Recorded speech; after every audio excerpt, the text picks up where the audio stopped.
Manhood rituals and music. Are you a man or are you a little boy? Are you on stage being a man or are you a little boy?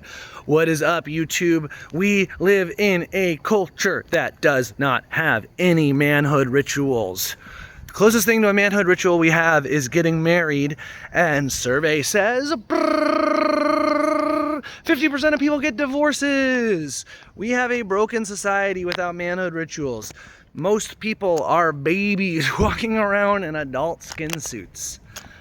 Manhood rituals and music. Manhood rituals and music.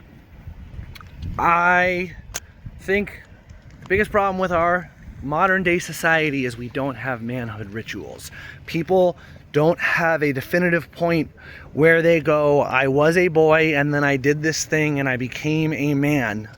And for me, I don't really feel like I went on some real manhood rituals until 2025, when I was 33 freaking years old. 33 years old. I mean, all of my 20s, I felt like a boy. First third of my 30s, I felt like a little boy. But I did some manhood rituals in my 30s, in this year, and I'm gonna share about them. I'm also gonna share about actually a music manhood ritual that I did a long time ago, but I didn't realize was that. Let's get into it. April, I went to the Appalachian Trail. Brett and I put on some backpacks. I put a keyboard in a backpack, and we hiked up the mountain to the top of the Appalachian Trail. And on the top of the Appalachian Trail, we slept in a shelter with 20 other people. And that night in that shelter was the scariest night of my life up to that point, where I was just not really able to sleep. I was laying on my sleeping pad in my sleeping bag. I wasn't cold. I was actually pretty warm. I was comfortable, all things considered, but I was so scared because I was without so much that I had grown so used to. I didn't have, a heating and air conditioning. I didn't have my bed. I remember just thinking, I can't just turn this off. I can't just say, stop, I'm done, and be back in my bed. It's like, no, I'm on top of a mountain and I can't go outside because it would actually be dangerous to go outside and be alone out there at night. And I truly do believe some sort of demonic figure left my body that night, because Brett told me I had the craziest snoring he'd ever heard, and I think I just had realized how much I could go without and how much comforts I had thought I depended on, but I could sleep in a shelter in the woods. I could sleep in a sleeping bag in the woods after hiking up a mountain and eating a couple hard-boiled eggs, and I was okay. I was okay with myself. I had to totally be reliant on God to get me through the night. That was a manhood ritual. Went out into the wilderness and did something I didn't believe I could do. I didn't believe I could hike to the top of a mountain. While I was on top of the mountain, I didn't believe I could make it through the night. I was so panicked, but I woke up the next day, still intact. Had my keyboard still, wrote a song with Brett and hiked back down the mountain. And we don't do that. I mean, we don't do that in a collective ways. Nobody really has a ritual where they become a man. I mean, graduating high school, no, that doesn't really count. Graduating college, same, doesn't count.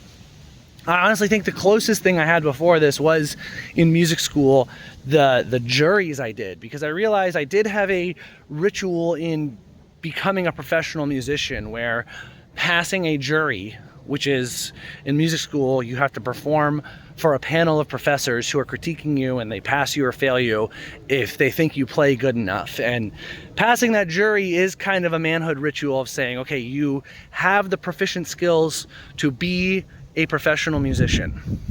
So I did that, but it's kind of a separate point, and I'm gonna get tangled if I try and bring it in too much. But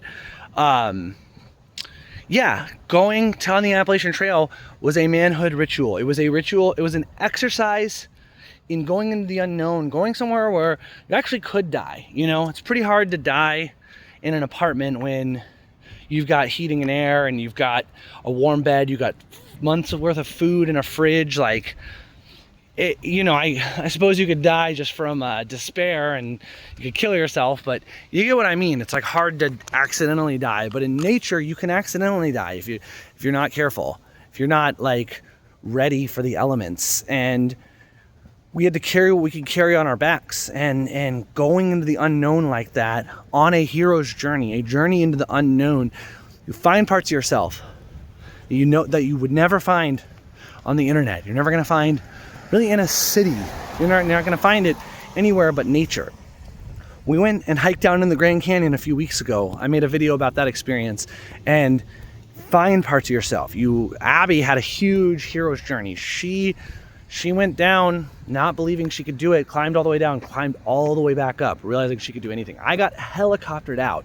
It's like cheat code Danny was unlocked. I realized every video game I've ever played, I always learned all the cheat codes to manipulate the game. I always got into speedrunning the game. How can I break the game? How can I play the game in a way that it was never intended to be played? How can I manipulate this to get a different result than what anybody else could possibly do? I did that at the Grand Canyon too. I got helicoptered out for free, motherfucker. It's crazy. Manhood rituals. When you're a boy, you can take dumb risks, but it's really hard to be able to stick to a plan to be masculine and feminine and embody both in a holistic way.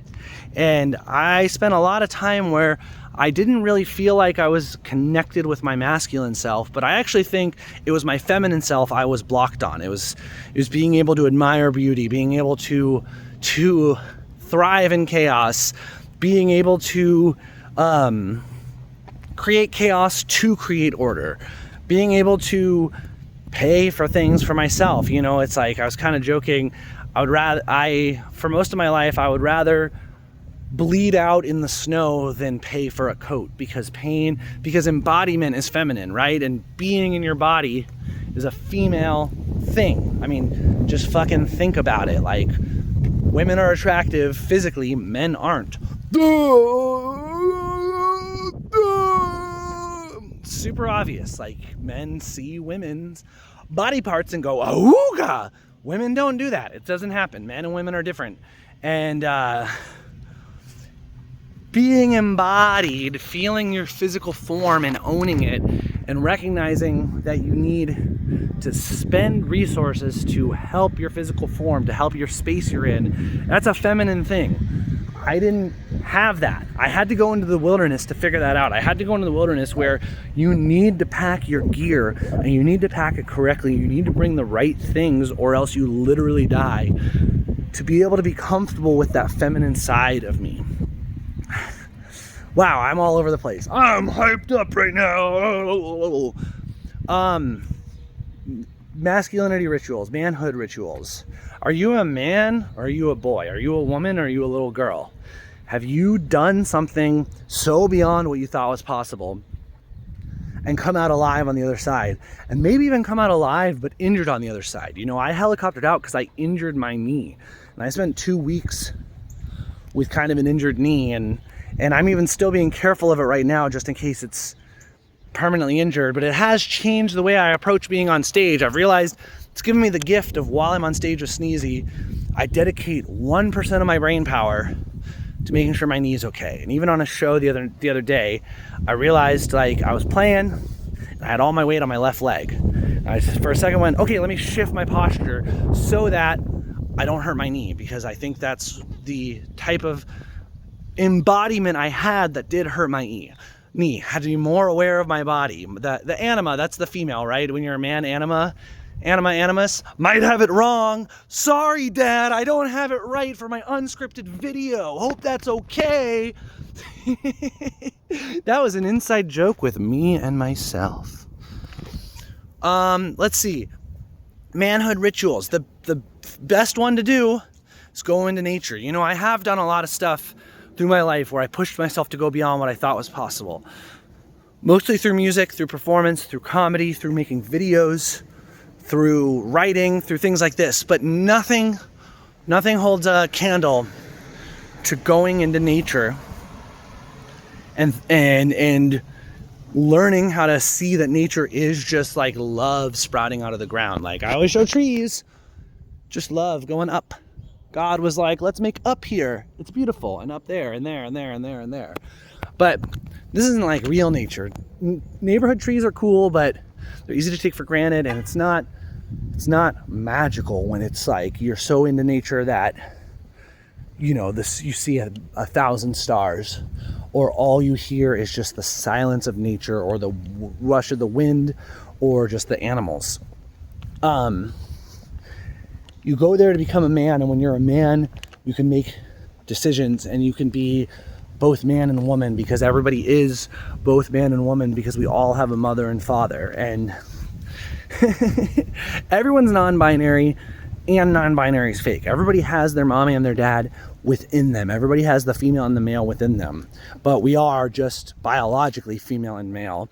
And going into nature, doing a manhood ritual will teach you how to embody both of those things. And I was always kind of faggy because I wasn't in touch with my female self, because I was dominated by women growing up, and it's a lot to unpack in 11 minutes into the video. I don't feel like going all the way into it, but I was dominated by women growing up, and kind of had this fear and reverence of women that manifested itself in a fagginess that I was not able to grapple with. But going into nature, coming back, I've realized just how masculine playing piano is, just how masculine actually being really good at video games can be. It's like dominating a system, figuring out the rules of the system, following the grids in straight line, and then creating chaos, being able to take the feminine chaos in and embody that can really change things. So do a manhood ritual, do a simple one. Just fucking find your most inspiring friend and go to a bog and sit at a bog and look at it. Oh, that was another one. I found a gun in a bog. That was a crazy moment where at the Happy Heron Fest with Abby and Brett, we sat at the bog and looked at the bog from 6 a.m. till 10 a.m. And we were super nature pilled. And while we were there, I found a gun. And what I mean by that is, at one point, we were just kind of riffing and laughing and joking. And Abby and Brett both said, oh, Danny, you think you're so funny, ha ha ha ha ha. And I just kind of had something turn, and I was just like, fuck you guys, I am funny. I am fucking funny. And it was a shift in me. It's like really hard to put into words. It's a subtle shift, but I went from, please find me funny, please find me funny. Why does everybody say I'm not funny? I know they're laughing at me all the time, to like, yeah, everybody thinks I'm funny. Fuck you guys if you're like, oh, Danny's not funny, because you're laughing. You know I'm funny. And I realized that was a way to stand on myself, to say, this is something I've worked on. This is something that's been within me for a long time. Like, I am really fucking funny, and I can make people laugh, and I know how to stand on the butt of a joke. I know how to make someone else the butt of the joke. I know how to make myself the butt of the joke. Like, I am a powerful, entertaining force, and humor is a huge piece of that, and it's very important. And yeah, go to the woods, become a man. Bye.